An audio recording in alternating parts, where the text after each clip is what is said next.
Okay, in this video, we're going to go ahead and look at the sun's, the different angles that the sun makes with a specific point on the Earth. That is very important because as the uh, day progresses, the angle that the sun's rays makes with the surface on the Earth changes. And also, that changes day to day throughout the year. So the path that the sun covers across the sky in July is not going to be the same as it is in January. So this is also again very important in HVAC when you're looking at heating loads for buildings.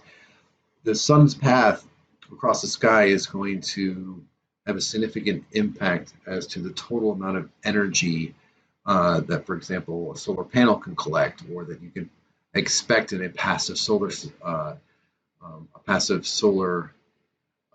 heating system, things of that sort. There are a significant number of angles that are computed throughout all of this. I think I counted them once. There's close to a dozen different ones. What I'm going to do is just take some time to cover this in a more informative way. I will expect you guys to understand how this works, but we're not going to cover it in great detail. Or I'm not going to expect you to have a great detail of understanding in terms of how to compute everything, but we are going to go through this. So let's look at, for example, time. All right, I'm going to go ahead and skip this slide and just head to time. We tell time, right? You have a watch, you have your phones, whatever. You look at the time, and it's a certain time of the day, right? 8:25 a.m. Eastern time, or 9:45 p.m. Pacific time, right? So if you go across the Earth's surface, the time changes, right? It's your perception of time in terms of how you perceive time right now is going to be different than someone on the West Coast. Well, that's because for every 15 degrees longitude change, there is a shift in 1 hour of time. And that's, of course, because of where those time zones are positioned. And basically, it accounts for a similar 24-hour day. When you go ahead and you shift time zones across the globe, each part of the world perceives a different time. And that perception of time is basically within a 15-degree west longitude. So once you hit the threshold into another time zone, well, the time changes 1 hour. So that is how we perceive time day to day, right? We in the East Coast live in the Eastern Standard Time, West Coast Pacific Time. But actually, time changes minute to minute within the time zones as well, right? So again, we have local standard time, which is the time that we're used to dealing with day in and day out. There's something called local civil time, which looks at actually the minute to minute change in time within a time zone. So you could be in Boston, which is Eastern Standard Time Zone, and New York City, which is also in the Eastern time zone. But those two cities would have different local civil times, so different exact times within the time zone, but they would have the same local standard time. So actually, what we have is that the local standard time is what the local civil time is through the meridian of the time zone. So again, I'll go ahead and advance this slide, then back up one just to illustrate what the meridian is. If this is if this diagram right here, right here is the time zone, right? We have the center of the time zone, and then if the time zone spans a total of 15 degrees longitude, you have 7.5 degrees from the center in one direction, and then 7.5 degrees longitude in the other direction, right? The total span of this 15 degrees is 1 hour, where the center, the local civil time in the center, is assumed to be what the time is across the whole time zone, right? So 30 minutes, again, the civil time changes 30 minutes as you go 7.5 degrees in one direction, and it also changes 30 minutes in the other direction. as you go 7.5 degrees in that direction, right, east and west. So the local standard time is what the local civil time is across the meridian. But actually, if I'm right here in the time zone, I'm actually technically 15 minutes ahead of what the meridian time is. My local civil time here is different. But the local standard time across the whole time zone is what the local civil time is for the meridian. And then there's another one that is called the local solar time. The local solar time is not based on the 24-hour day because of the non-symmetry of the Earth's orbit. The Earth doesn't have an exact 24-hour day. That's why we have a leap year every 4 years, right, in order to make up for the day. I think the Earth's orbit, the Earth's rotation constitutes it's not quite 24 hours. It's a little bit different than that. I forget exactly what it is, but basically what happens is that every year you add a day, or sorry, every 3 years you add a day in the fourth year in order to make up for that. So the local solar time is actually what the exact local civil time is based on that non-symmetry. So why is that important? I'll be going over that a little bit more later, but it is super important to understand what the local solar time is because that is the launching point for computing all the angles associated with trying to figure out how the sun's rays are incident on the surface on the Earth on a particular time of day, on a particular day of the year. So let's look at this. We get that the local civil time, right? If you want to compute the local civil time, again, that's the exact time within a time zone that an observer observes, right? So again, the standard time is what we experience day to day as the Eastern Standard Time. That is the time across the whole Eastern time zone. That's what the standard time would be, what that time is. And the local civil time is the exact time within the time zone. So to compute the local civil time, excuse me, as I go ahead and erase this here, clear this up a little bit. So the local civil time would equal the local standard time plus a correction for your position within the time zone. Remember, the local standard time is what the local civil time is through the meridian. And then what you would do is that you would add the fact that for every 7.5 degrees that you move away from the meridian, it's another 30 minutes added. So you would take the local standard time, add the correction of 30 minutes per 7.5 degrees west longitude, and then you would multiply that by the time zone longitude minus your local longitude, right? So, for example, here is indicated what the meridian is, what the meridian location is for the Eastern Standard Time, Central, Mountain, and Pacific time.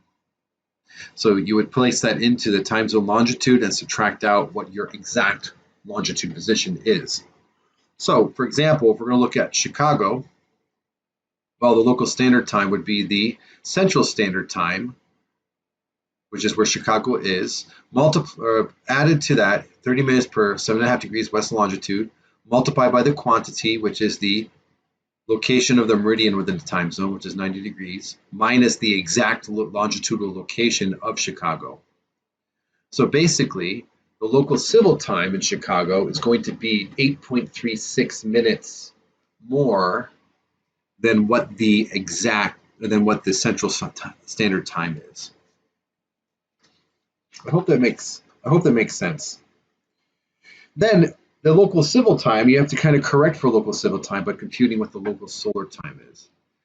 And that's pretty straightforward. So again, local solar time exists because the Earth doesn't travel the same orbital distance each day of the year. So the equation of time is basically something that corrects for that. So what you do is that you take that equation that we just looked at, which is basically this equation here for local civil time. Again, that would be the local standard time minus your longitude of location minus the longitude of location of the meridian, multiplied by the quantity of 4 minutes per degree west longitude change, right? That's the same thing as saying 30 minutes per 7.5 degrees, right? That can be reduced to 4 minutes per degree, plus the equation of time.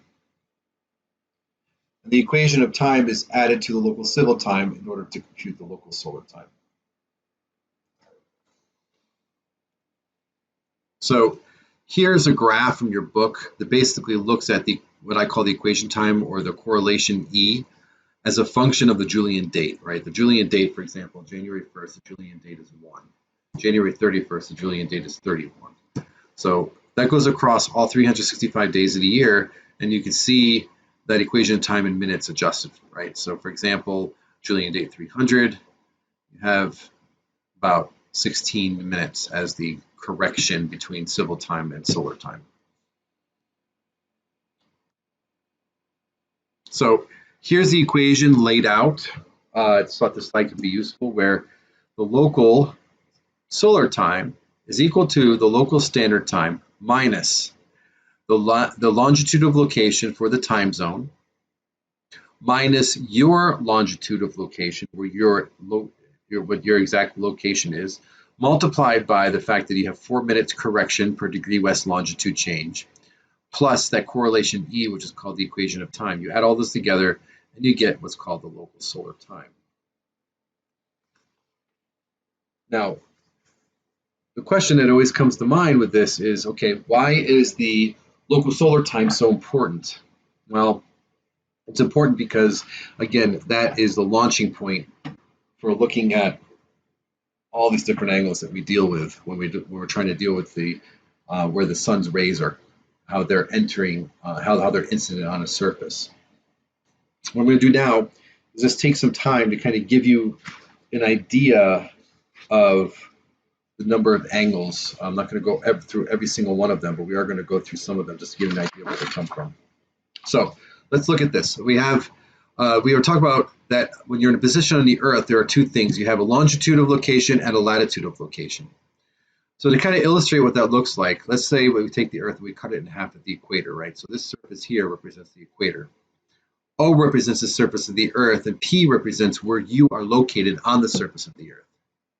So if you were to actually take a line from O to P, and if you were to go ahead and take the angle that that line makes with the equatorial plane, that is the latitude of location, right? And that's tabulated. You look up anything, a city, you get the latitude and longitude of location, and that is basically are the two angles that define where you are located on the sphere of the Earth.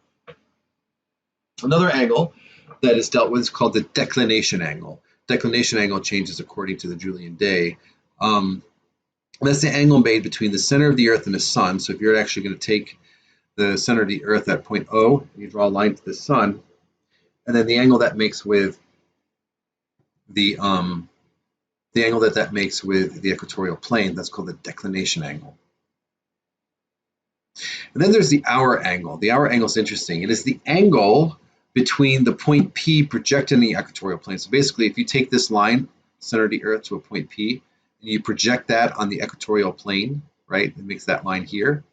And if you're going to go ahead and take the angle that makes between that line and the line, so if you're to take another line between the center of the Earth to the sun, and you project that on the equatorial plane, and you take the angle between those two lines, that's called the hour angle.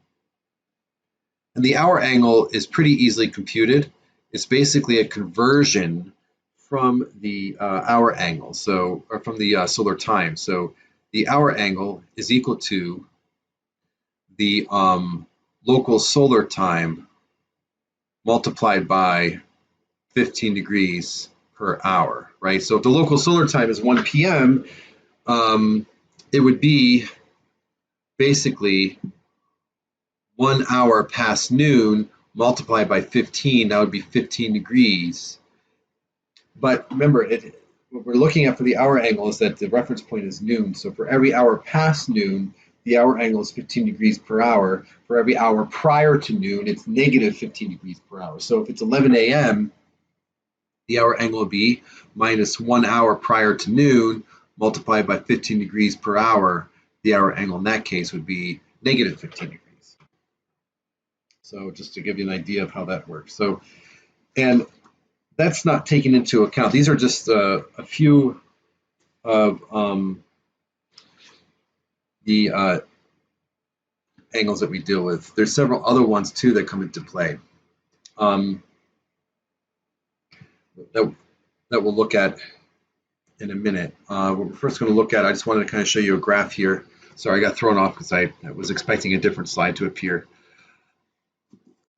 What we have here is the declination angle as a function of Julian date. Again, I mentioned earlier that the main factor that affects the declination angle is the Julian date. So as you can see, the declination angle changes significantly as you progress over the course of the year. I'm not going to cover every single angle, but I will end at a very important one. So let's look at solar altitude angle. Solar altitude angle is basically the sun's position in the sky. So let's go ahead and reference this. We have this here, this diagram here on the right-hand side of the chart of the slide. And in that, instead of the equatorial plane, but before we had a horizontal surface, which ended up being the equator, what we're going to do is look at a horizontal surface, right? So you're in the position of the Earth, and you're standing somewhere. And the surface that you're standing on would be that horizontal plane. Please keep in mind that that horizontal plane is not necessarily parallel to the equatorial plane, right? So if this is the Earth, a side view of the Earth, and this is the equatorial plane, and if you're here, right, this is the horizontal surface, and that horizontal surface is not parallel to the equatorial plane. So the altitude angle is very much a reflection of the altitude of the sun relative to the horizontal surface that you perceive at your location, right? So I'm not going to go through all the math for this, but on how to derive it, but the final, I guess, equation that you would use to compute the solar altitude angle would be the sine of the solar altitude angle is equal to the following. You take the sine of your latitude of location multiplied by the sine of the declination angle. Then you would add to that the cosine of the longitude of location multiplied by the cosine of the declination angle multiplied by the cosine of the hour angle. So that basically, again, gives you this alpha, which is the solar altitude angle. There are many other angles that come into play when you finally get to the final angle called the angle of incidence, right? So you have basically, a solar panel, for example, can be oriented at any angle, right? Rotation and tilt. And that has to be compared to what the angle of the sun's rays coming in. And so there's an angle of incidence between that surface, that solar panel surface, for example, and the sun's rays. To get there, there's several more angles, but we're going to go ahead and pretty much stop at this one, which is called the surface azimuth angle. The surface azimuth angle would be the angle between north on the horizontal plane and the projection of the sun's rays on the horizontal plane, right? So here you have north. Here's the sun's rays coming into that point on the Earth that you're standing. If you were to project that onto the horizontal plane, that angle that you measure here would be the azimuth angle. I'm going to stop at that point in terms of solar angles. Again, as I mentioned, there's several more. We're not necessarily going to be dealing with that in this class because we would require a few more days on that topic, and there's other topics we go to. So I normally stop at this point just to illustrate the fact that all of these equations and algorithms are programmed usually into, for example, solar panels that would follow the sun's path across the sky, right? Because what you want is that you want that surface of the solar panel to be perpendicular to the sun's rays coming in, and that requires you to change the tilt and rotation angle of the solar panel across the day. It also affects where you're going to position passive solar heating systems for houses, right? So if you're going to develop one, you want to be able to point the surface that's absorbing the sun's energy, and that's going to be a fixed point, right? You're going to try to design your building in such a way to make sure that you're oriented in a way that absorbs the sun's energy as best as possible. So again, these angles, of course, play a huge part in that. To kind of bring it home, let's just go ahead and do a quick example problem. So we're going to go ahead and look at this example problem here from your book. It says, what is the solar time corresponding to 1 p.m. standard time on August 20th at Mississippi State University? Then it's asking you, what is the altitude angle of the sun? So just to give you a little bit of a head start, in this problem, if you're looking at Mississippi State University, why Mississippi State University? I believe that's where the author of this book is from. So they use that as a reference point for this example problem. Anyway, Mississippi State University is located at the Central Time Zone at a latitude of 33.455 degrees north and longitude of 88.789 degrees west. The Julian day for August 20th is 232, and daylight savings time is observed. So if we're going to go ahead and try to solve this problem, the date given is August 20th.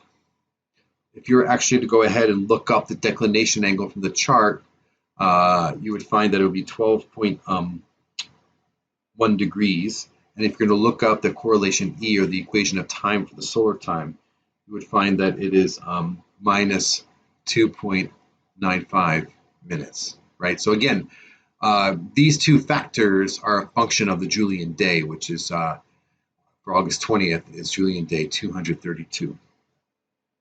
So let's first go ahead and compute the local solar time. The local solar time would equal the local standard time, which is 1 p.m. We're going to go ahead and add 1 hour to that. Why? Because it's saying that daylight savings time is observed. So when you observe daylight savings time, you take the standard time and you add an hour to it. We're going to go ahead and subtract that. We have 4 minutes per 1 degree west longitude change, multiplied by the difference between the central time zone meridian, which is 90 degrees, and the position of Mississippi State University, which is 88.789 degrees longitude, plus the equation of time, which is the correction for local solar time. You add all this together, you get a local solar time of about 1.87 hours past noon. Okay, so with the local solar time, now what you can do is that we can compute the hour angle. And we mentioned that the hour angle is going to be 15 degrees per hour past noon, and we're 1.87 hours past noon. So that gives us an hour angle of 28 degrees. With that, we can easily go ahead and compute the solar altitude angle. So we get the sine of the solar altitude angle is equal to the sine of the latitude of location. I said longitude of location in the prior slide. It's latitude of location. I apologize for that. Multiplied by the sine of the declination angle, plus the cosine of the latitude of location, multiplied by the cosine of the declination angle, multiplied by the cosine of the hour angle. You do all the math, take the arc sine, you end up with a solar altitude angle of 56.7 degrees.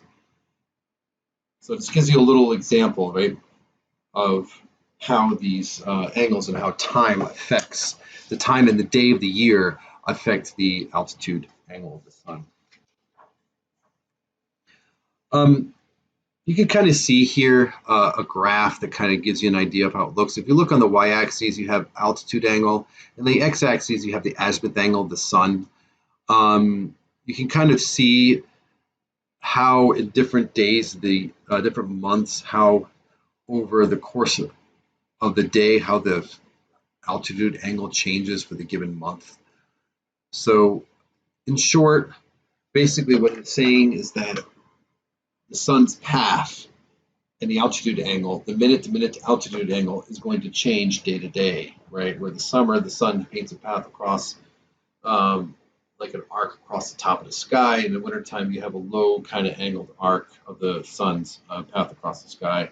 And those, of course, would have very different altitude angles over the course of the day. Moving on, there's a solar energy database that has a lot of quantitative considerations of solar energy applications. It looks at hourly, monthly, and yearly information about the climate, including irradiation, and all this kind of aggregated. All this data is pulled together so that you can actually use it in order to be able to evaluate the effectiveness of different solar heating slash electricity producing systems. Again, these are just more graphs coming from you, more figures coming from your book that illustrate different possible sites and as well as solar potential within the United States. So in short, I'm not going to go into all the details during this presentation. Your book highlights some of these details, but there's a lot of, again, aggregated data that's pulled together that allows you to take what the average predicted solar radiation on different points of the Earth in order to be able to use that to evaluate the potential of different solar energy systems. That also actually gives you not just the position of the sun, but also an idea of the average cloudiness, because cloudiness, of course, would have a serious effect on the direct radiation incident. Okay, at this point, this will end our chapter on the prelude to solar energy systems. So we'll go ahead and stop the video here, and we'll pick up on our first solar energy system in the next set of videos.